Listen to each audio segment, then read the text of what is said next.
Sir, gaano po kahalaga, explain lang natin doon sa mga nakikinig at nanonood sa atin kasi kadalasan ine-explain po yan mismo ng DOST Pag-asa yung kilometro at yung lalim ng lindol. Gaano po ba yun kahalaga sa impact ng lindol?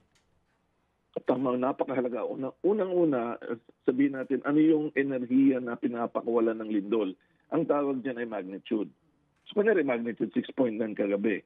Kapag yung magnitude 6.9 ay 100 kilometro ang lalim, ang pagkaramdam ng lakas ng pag-inig mahina na masyado ng makapal yung batong dadaanan ng earthquake wave at na-absorb na yon. Pero dahil 5 kilometro lamang ang babaw ng lindol kagabi, yung tatahakin yung kapal ng bato ang ikli lang, di ba? So ibig sabihin yung enerhiya hindi pa masyado naubos, kaya malakas ang pagkaramdam dyan sa Northern Cebu.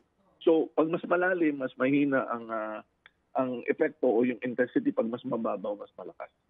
Sa mga huling naitala pong lindol, masasabi ba natin itong nangyari po ngayon sa Cebu, yung medyo mas naramdaman? Yes, after 2013.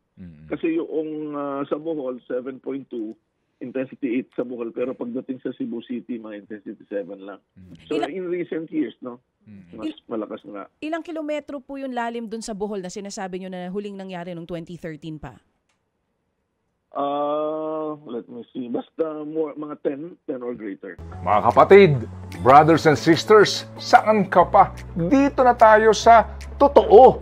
Dito na tayo sa True FM. Mga kapatid, mag-subscribe and follow po kayo sa social media accounts ng True Network PH. Yan po kami. Hanapin nyo lang True Network PH, Facebook, Instagram, YouTube, TikTok, and podcast. Mapa-Apple or Spotify man yan, mahahanap nyo kami. Lahat ng mga napapanood at napapakinggan nyo po sa programa, nasa social media accounts namin yan. So, paano mga kapatid? See you sa social media!